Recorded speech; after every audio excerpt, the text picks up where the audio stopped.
Herkese merhabalar. Tekrardan kanalıma hoş geldiniz. Sizlerle buluşmaktan çok mutluyum.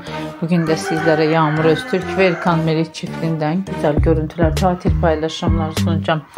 Sevgilisiyle baş başa tatile çıkan Erkan herkes tarafından merakla izlenildi. Yeni pozları, yeni görüntüleri sizler için sunuyorum. Umarım beğenirsiniz. Benden bu kadar. Hoşça kalın, sağlıcakla kalın arkadaşlar.